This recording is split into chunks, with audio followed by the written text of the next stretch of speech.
What's up, y'all? Hey, hugely important video right here, got.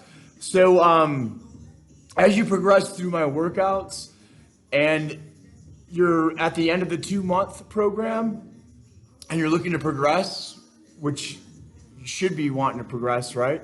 And do it smartly, and maybe looking at my 4-month, or you've already bought the 6-month or the 4-month program, and you have done the workouts and the exercises that I've been giving you and progressed to this point.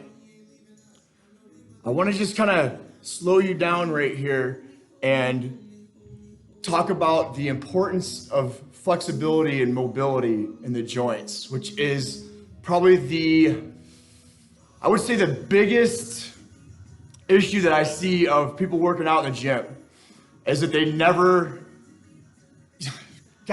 males and females, focus on that aspect of fitness. A fit person has these 5 components. And as a PE and health teacher, this is what I'm teaching my elementary kids, my middles. Everybody should know this. Body composition, right? And you think about this stuff too. What's your muscle to fat ratio?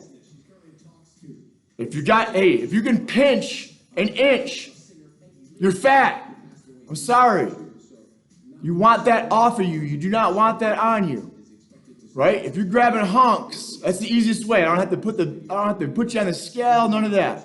You want to shoot for not being able to do that. Number 2, flexibility and mobility. Do you have full range of motion on your joints? Unless you have just been killing flexibility and mobility and do yoga all the time, you don't. You don't. Let's be real. Right? If you're these big muscular guys that are in the gym that I see that look fit and strong, that you see doing these things, they probably, they passed that first one. Second one, no, they can't even go and scratch their own back. They're not fit. Third one, cardiovascular. Those same guys that you see on doing the shows, they're not cardiovascular. They're not working their cardio. They're just in the gym all the time, just doing hypertrophy, muscle building exercises. Cardiovascular. Where's your resting heart rate at? It should be below 80. Should be below 80. When you wake up first thing in the morning, or if you've been chilling on your couch with no stimulants in your body and you're not stressed out, you take your heart rate for a minute. Where is it? In fact, I think it should be below 60, 70 would be where you want to get it. Muscular strength. What's your strength? How much can you lift? Can you lift your own suitcase, right? Can you lift those things throughout the day? Can you go out the yard and do yard work and things that you could, can you lift your own kid? Can you lift your bike off the rack? Those types of things. You should be stronger than your day-to-day activities. So if you get hurt or injured, or you fall, especially if you're elderly, that when you go and let's say you bust your hip up and you're in the hospital and you're laid up for a few weeks and you start losing strength, and if all you do is you don't work out, you're going to lose your strength. And now what you're going to need is an occupational therapist to come in your room and start teaching you how to lift and how to walk upstairs, how to get off the ground, right? Always be doing more than what you do. You don't have to come in the room, in the gym or your workouts and go crazy with the weights. But yes, it should be more than what you're doing, so that if you get in that predicament, which I've seen a lot of clients and my own family members do. My grandmother, and she always listened to me, which I love. And so she would do her exercises, muscular endurance, and often neglected. I'm not talking cardiovascular, I'm talking muscular endurance. Can you do 60 push-ups? Can you do 30 step-ups? And if you're following my programs, you probably are. So, and then most of my programs, guys, if you see, are designed to hit the movements that are neglected most of the time. Most of the times, if you have flexibility, mobility stuff, it's usually a result of a lack of movement, right? My chest is so tight here, especially for most guys that overdo their anterior part of their body, right? And they can't get can't get back in here. So I'm going to take you guys through I'm going to simplify this as much as I can. Now, I do write programs, of course they're more expensive, but you get more bang for your buck that are uniquely fashioned for you, where I go in and I completely assess you. So when I get a client to come talk to me, and this is over the years, I found that usually they don't want to hear me say that, hey, I'm going to spend the first 4 or 5 sessions on you, just testing you. Just getting you on a stretch table and taking you through mobility, range of motion, seeing where your joints are, and doing a manual muscle testing stuff, and seeing how strong, and if you have those strength ratios around your joints, so that I can optimize and find your weaknesses, boom, right off the bat, not going weeks into it or months, but right off the bat, and kill those weaknesses, and then the results are just craziness. And usually my pro athletes and the athletes, my collegiate athletes and stuff like that, especially my athletes, should be taking them through that assessment. Would you go to a doctor without him assessing you and just start prescribing things to you? No, unless you're a dummy, unless you just are a drug addict that just is trying to get something, right? So, and speaking of that too, guys, like one thing I forgot, I've noticed over the years, before I build a rapport with my clients, that they'll often lie or not tell me that they're on antidepressants, that they're taking Adderall for their ADHD and stuff like that. Those are things that I need to know, and that will literally inhibit the results that you're looking for. The same thing with this, guys. Before you get in this 4-month, we start ramping up the intensity of your workouts. We got to make sure that we don't injure you. That's the last thing, guys. That's what separates me from most trainers, and why I charge what I charge, and why I believe what I'm putting out there, is because the experience and the research. Most trainers will just come and kick your ass because people want that, because they've been sitting on their ass for 3 days. They've been eating like shit, and then when they go to the gym, they want to try to blow 3,000 calories in just an hour session and lay on the ground like these CrossFitters, and get rhabdomyolysis, which is basically trauma type injuries that people get from car accidents and stuff. I've absolutely trained with trainers that have had to go to the hospital for that. They're peeing out black stuff, and it's coming out, this toxic stuff out. It's crazy, and you're killing themselves, because, and then they're going to pay that, and so those trainers usually have the most clients, and they're not bringing their clients up here, they're bringing them down there, because that's what they think, and people want that aesthetics. So when they first sit down with me, and yes, that's a good motivational factor, you just want to look good, right? After they're divorced, they've lost a relationship or something like that, or they want to have a relationship, and so that's their it's not their health. And I hope that you get to the point that you do this for your health. The foundational aspect of the hierarchy of needs that sets you up towards self-mastery. You got to have that foundation. You got to have the foundation here. So I'm going to take you through some very simple ways to know. The easiest way to know. We'll stretch it. If it's tight, then stretch it to the point and focus your attention on it to where it's not. And then stop stretching it. But then go back to it periodically and check, because it will, a couple of weeks down the line, could get tight very quickly.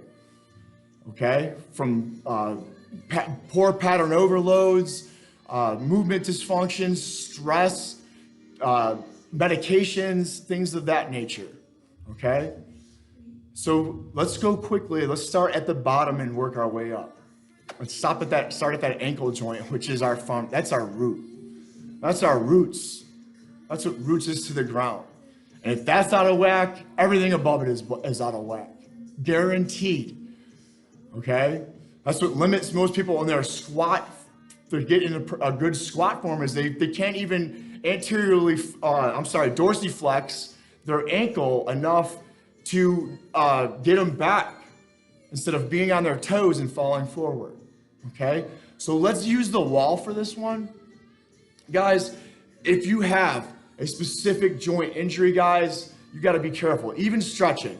Most people, they'll come into my yoga class and stuff, and they're hurt and they're injured and they're like thinking that stretching and yoga is the way to start. No, you can actually make it worse. Same as just like starting to go to the gym and start crushing it with weights from stretching if you're not stretching properly. Alignment of the body is huge, guys, and most people do not know that. The average person doesn't know that. Exercise is a science. It is. It's that's why it's well, pro athletes work with trainers, guys. Pro athletes. Let's start at the wall here. All right. So I don't want to mess Jeff's mirror up, but I'm going to start, guys, at a relatively, I don't want to get too far with this, okay? We'll work that gastroc and come up. My back leg is straight. My ass is squeezed. My stomach is in. My chin is tucked. When I have good posture, my stomach goes in. My chin comes in. When I have poor posture, my stomach pushes out. My chin goes out. And a lot of trainers will just go like the poor posture. Oh, suck your stomach in, suck your stomach in. No, hell no. No, that's not what it's all about. And I remember the years when they first started teaching about activating your transversus and all that, and your core stabilization. That's all they used to talk about. Suck your stomach in, suck your stomach in. It's your posture that activates it. Your anti-gravity muscles, you have to work that.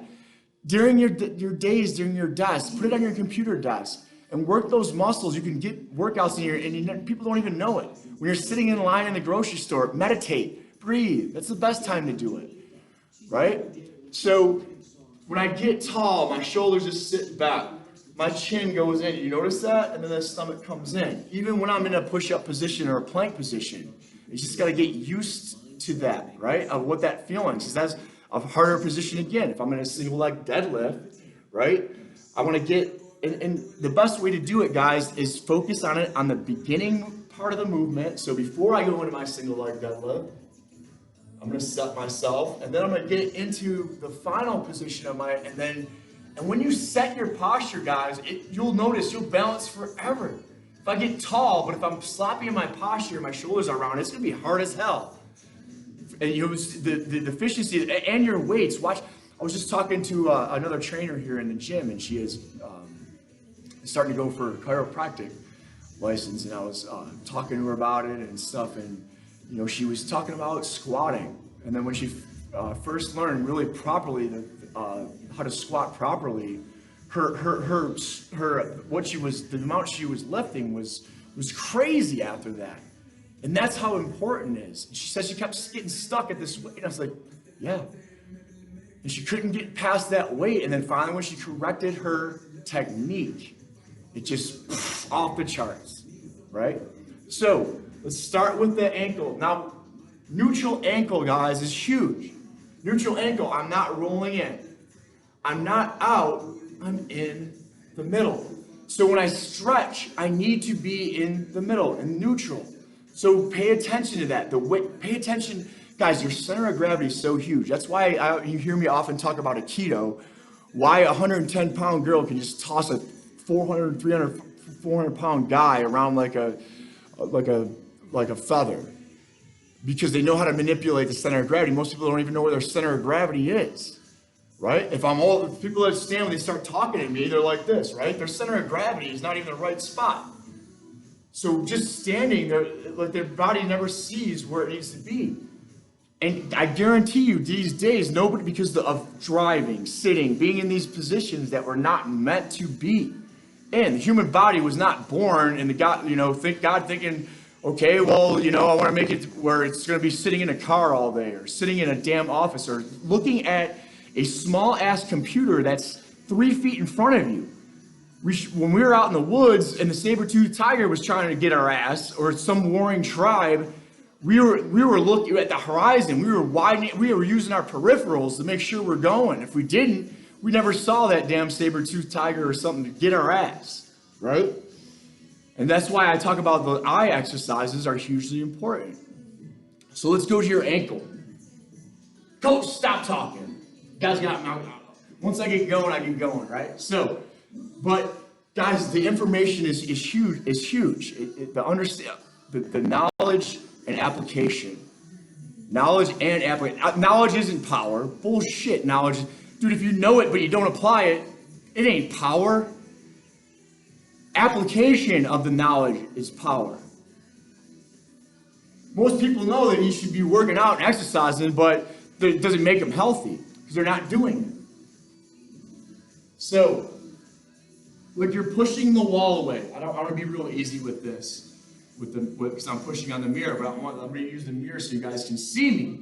All right. Again, my back foot. And now, if I'm feeling a stretch already here at my calf, or I'm having a hard time getting even centering my mass on my foot, right? So that I'm like, damn, I'm all on my toes right now. I probably know that my calf is tight, right?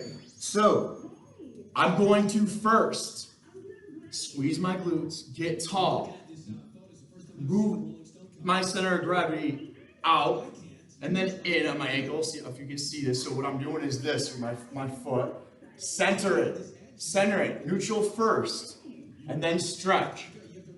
Okay, and then depending upon how much time you got during the day, or how tight that is, or how problematic is it, of how many seconds I want. You want to, guys, at least a minimum of 30 seconds holding that stretch. Okay, of holding that stretch. And then breathing. The best way, the thing of stretching is focus on your breath, guys. Focus on being right there. Most people are thinking about other things, is you'll get it to open up and a lot quicker. Watch, right? So, and then I get the other side, right? Okay, most of the time, one side's gonna be tighter than the other, and that's a huge red flag. Whenever you have a difference or an imbalance, guys, you've got to correct that. Strength-wise or flexibility-wise, okay? So now I want to get into that deeper, that soleus muscle, which is with a bent leg in order to get it. This is usually tighter, so you want to get in a little bit more. I don't want to have such a wide stance. I want to come in here, bent leg, squeeze the glutes, get tall, push it away. Now, I used to suffer from tendonitis, guys, in my calf, in the back here. And a lot has to do with just the way my bones are formed. If you can see my lower leg here, kind of bows out, so my bone kind of goes like that. And so I've had to really focus on correcting. I remember even in college, I always had to get my ankles taped by the athletic trainer before I stepped on that soccer field. And then before that was before I started learning all this stuff and knowing it. Now I know why. And also doing the steps that I do, of making sure I'm lined up and doing the lunges and the steps matrix that I showed you guys. So check the calves, okay? So now let's go up one joint to the knee. So we know the quads, the hamstrings, right? So let's take a look at that, guys. Quads, easy one, right here. So another one, if you can, a lot of people can't get in this position, guys, is lying on your side. Get tall, stomach in, chin in. I'm grabbing here, pulling back, stretch. The best way to stretch, guys, is don't rip and tear. One of my favorite trainers, Paul Chek, wrote an article on stretching, and I liked it. He's like, if you're waking up a sleeping baby, you're not just like, wake up, right? It's gentle. You find your resistance barrier. If my neck is tight, my neck is always tight, it seems like, right? Especially when I'm doing computer work, right? Chin in. And then when I start stretching, as soon as I feel a stretch, boom, right there. Stop. What most people do go past that before it feels like they gotta, I really wanna fight. As soon as you feel that stretch, I don't care if it's a centimeter, you start there, let it relax. If it relaxes and then you don't feel a stretch, then I'm gonna take it down to the next resistance barrier and go from there. It will open up a lot quicker than if you go past the resistance barrier. Now it's gonna take you longer and that thing's gonna tighten up even more on you, okay? Quads, so on your side, like I showed you, I prefer that one, okay? And then you have here, right? I can feel that I'm tight right there, on that right side right there. And I know I did a ton of squats yesterday. Now let's look at the hamstrings, guys. I really like stretching the hamstrings with a belt on the floor and pulling my leg up, but you gotta have thumb width towel or something. I use a pool noodle, cut it in half and put it underneath my back and my clients' backs, right below the navel, so that I keep that curve. You got to keep the curve in your lower back when stretching the hamstrings. You've got to keep the curve in your lower back when stretching the hamstrings. You've got to keep, honestly guys, you have to. If not, what you're doing is you're stretching the lower back and causing issues, right? The hamstrings like to pull the curve out of your lower back and tuck it. They call that flattened S curve, right? You should have that curve in your back when stretching the hamstrings. I can drop down here, pull my foot up, or I could use a ball or a chair and sit in it.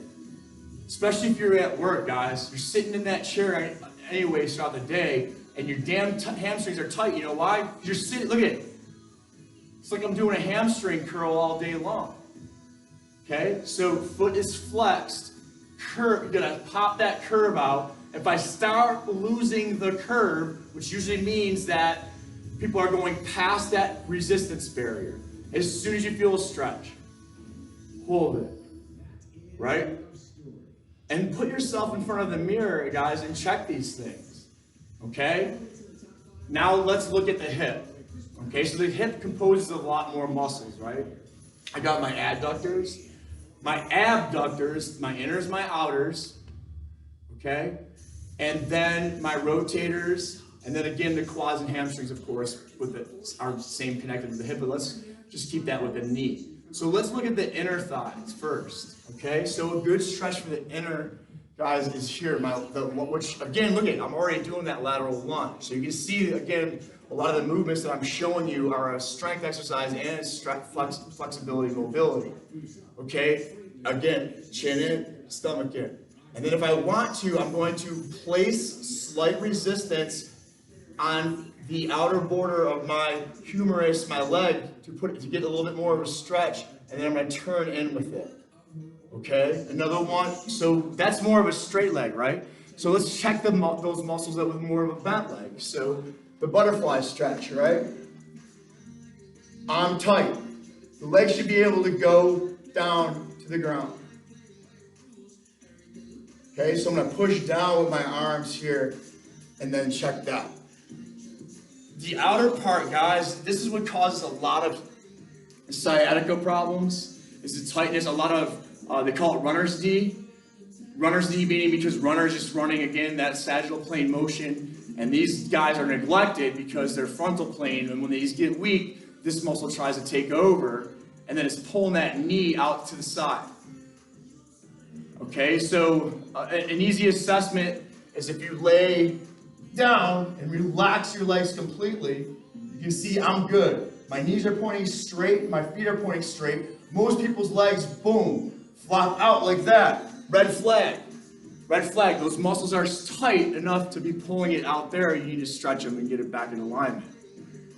Okay? And that's where it's difficult to know. Is it tight muscles or is it weak muscles on the opposite side? The muscles on my inner thighs might be so weak that it can't hold that position.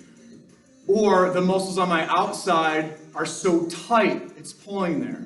Now that's a very difficult thing for an average person to know. And that's why I recommend you getting the unique tailored programs for you, so that I can really find out where it is. And you want to know what it is. Is it the weakness or is it the tightness? Okay? So, inner thigh. Outer thigh. We're going to go here. If you're sitting, guys, you've probably seen this one. If you've ever experienced sciatica, I'm sure your physical therapist is probably giving you this stretch. I'm on a very small ball here, guys. So you've got to have the curve in your lower back. You've got to have the curve in your lower back. If it goes away, you're too tight. Here. If you can't do it, ooh, yeah, I'm real low. Leg crossed, and then I'm going to lean forward and feel that stretch back in here. If you do experience sciatica, you have low back problems, guys, go on the ground. If I'm horizontal, like most animals, I think, right, the apes, very rarely, they're standing up. Human beings develop more low spinal problems and stuff because we're more upright, right? So if I go horizontal, it's least likely and it's the safest place to rehab my spine. So here, right, push that knee away, okay, and then get that stretch. Another one is I'm going to come and then I'm going to grab, okay, and then pull towards my chest. Make sure this hip does not come off the ground, okay? Here, here, outside, all right? Then, spinal twist. So now, what I'm going to look is a little, now start getting into the core, into your internal obliques, and your obliques, are they tight? I want to lay down, shoulder on the ground. If my shoulder comes up, I want to stop, right? So, here, look in the opposite direction. Good, you're going to feel that. Be careful. But hey, that was one of the best stretches I remember going through my back issues. It was so tight, guys. I mean, honestly, this is where I had to start, right? And if you see something really tight like that, guys, all right, let's go into the hip flexors and the butt. The butt is never. I'm not gonna give you a stretch for your glutes because they're never tight. They're so damn weak from sitting on them so much, and they don't get no action, and the hamstrings and the lower back are firing so much. I guarantee for you, unless you're on a different planet, they're not tight. Your hip flexors, those is the opposite muscle of the glutes. So they're very strong muscles. They're probably one of the most powerful muscles in your body. Women often neglect them because they work their ass so much and don't counterbalance and work the hip flexors. Okay, but overactive flexors can pull you in lordosis, which happened to me after my car accident, which means excessive curvature. Most people don't have that though. Those are for really active people, is that it's gonna put too much arch in your back. And we want neutral. Guys, how do we find neutral? Tuck your pelvis all the way. There's the end. There's the end range, right? Don't wanna be there. Most people, right when they're sitting on their ass, that's where they are. Go all the way up with your ass. Don't want to be there. You want to be in the middle, okay? Right? So during different positions, so when I used to do my lunge matrix with my clients, when they step into the lunge, and different steps. So if I step laterally in my lateral lunge, that might pull me out of neutral. So I know, shit, I'm tight. I want to focus there. But if I'm stepping forward in my forward lunge, and I'm not having any problems, right? So it's different movements for, and different muscles for different movements. Okay, so, all right, hip flexors, guys.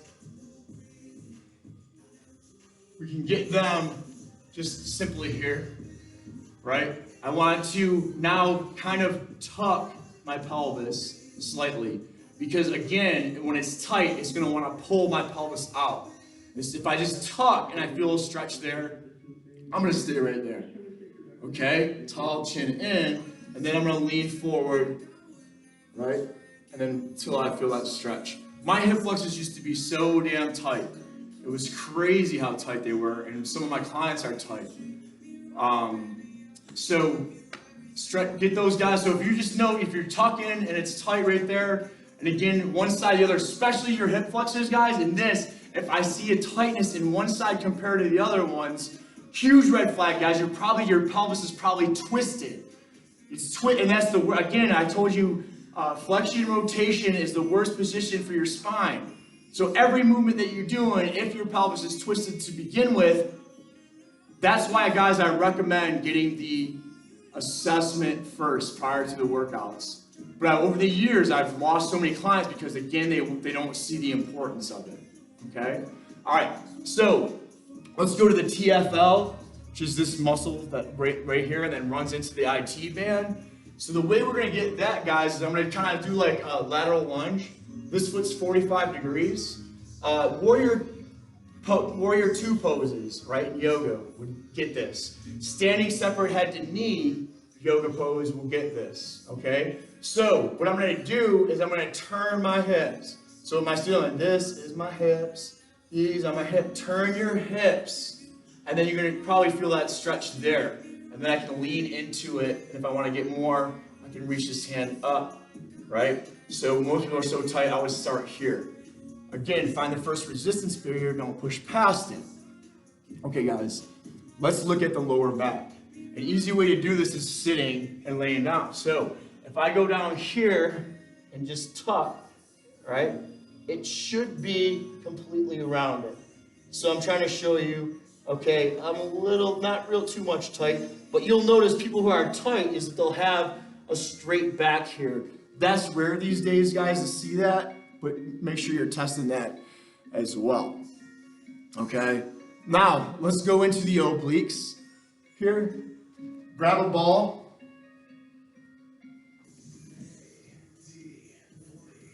On your side, again, stomach in, chin tucked, okay? And then I'm gonna reach back here and see if I'm stretched.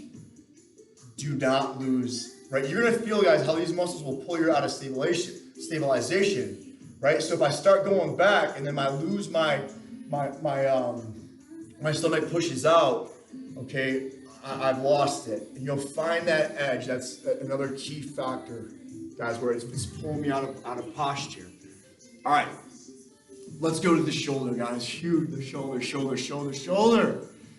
is so tight. It's such a mobile joint. And most of the times it's immobile because it's tight. Traps, chest, the internal, external rotators, most of the times it's your internal rotators of your shoulders. Easy way to know if you're tight in the internal shoulders is that if I stand relaxed, notice how my thumbs, guys, see my thumbs are straight. If they're tight, most of the time, let's just take those guys to the gym that all they do is bench press, chest, chest.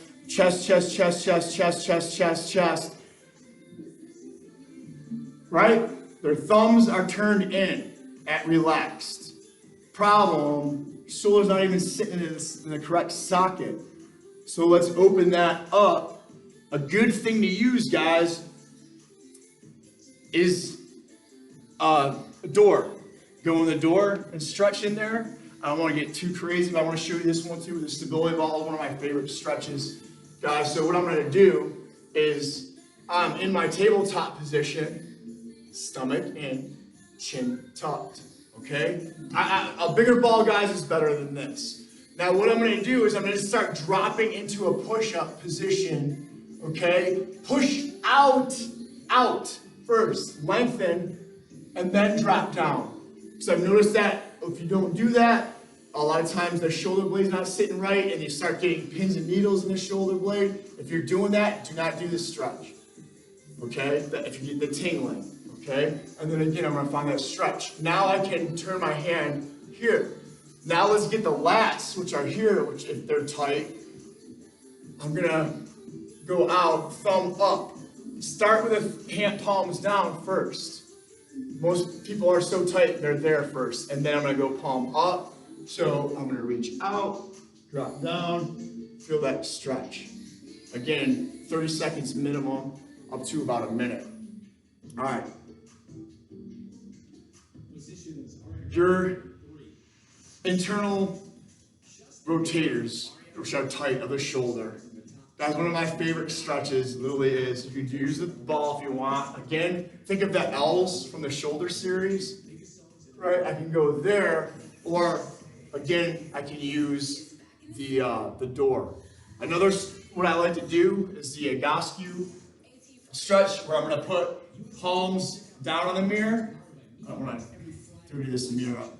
So, I'm here, but first what I'm gonna do is I'm gonna go here, I'm gonna turn my feet to the side, here, right?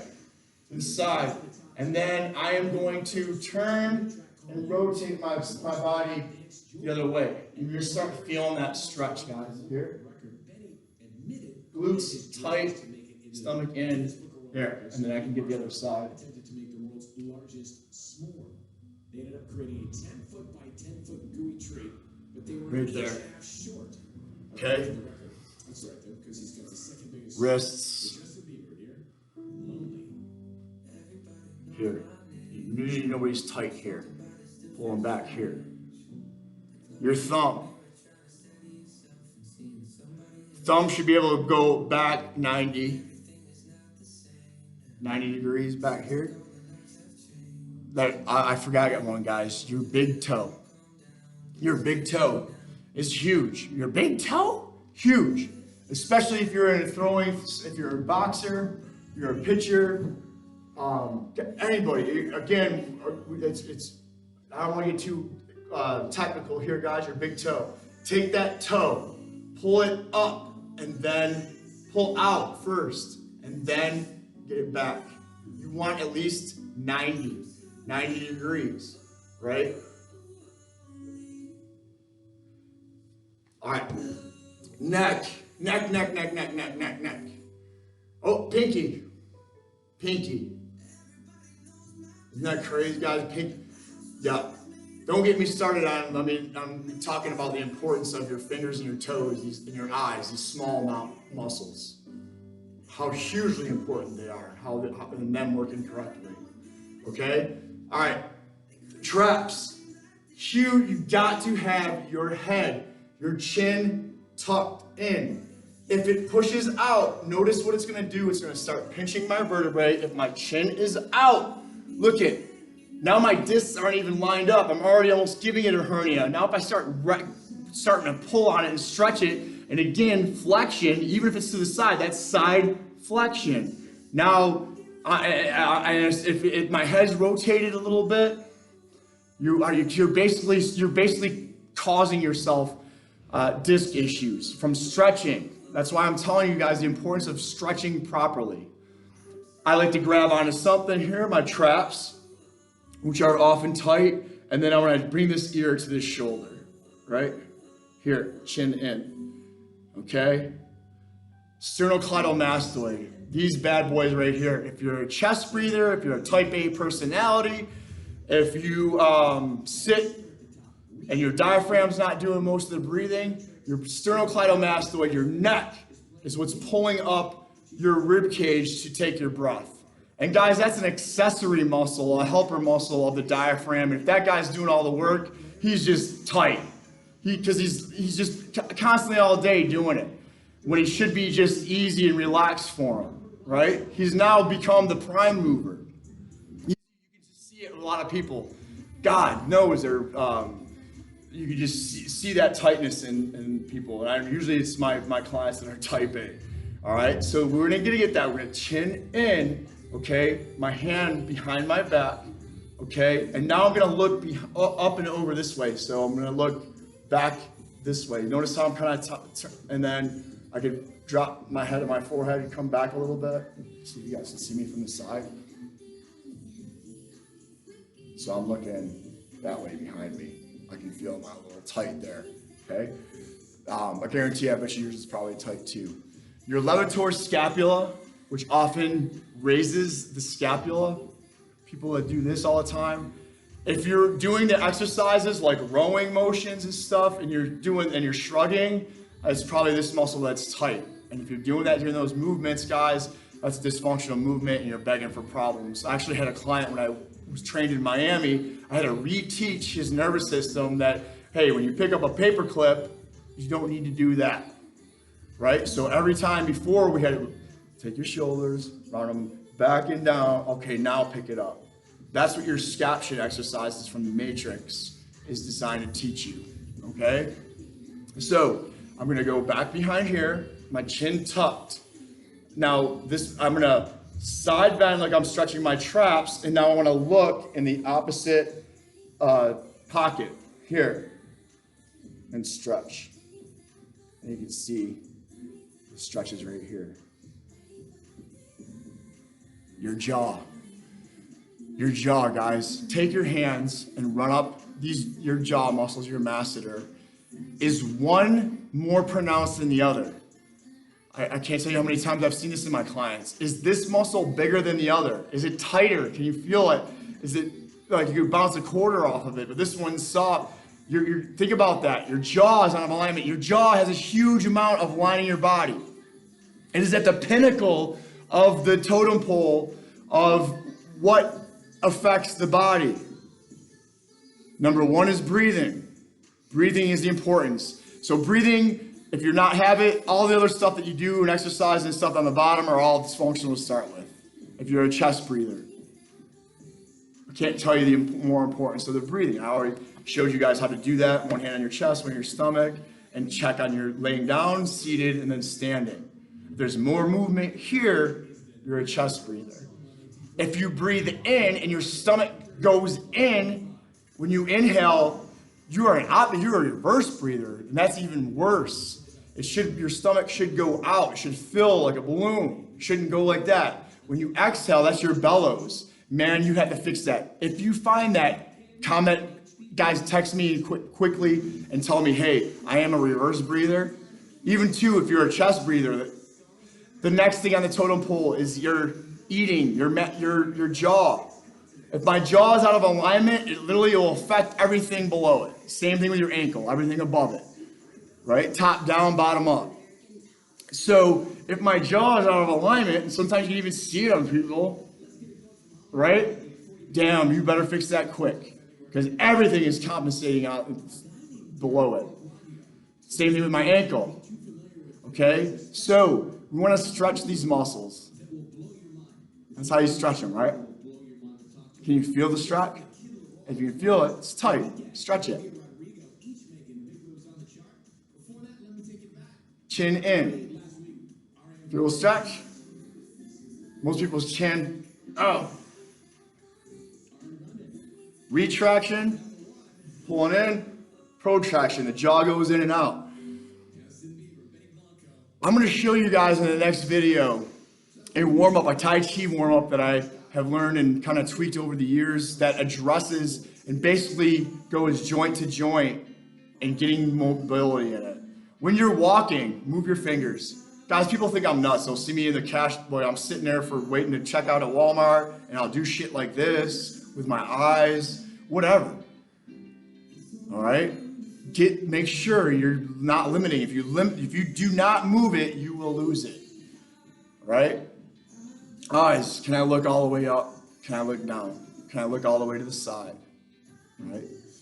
So I highly recommend, guys, getting a hold of me and doing the full assessment, guys, so that you know where you stand. What's tight? Mark it down, and then work on it. Kill your weaknesses, guys. Namaste.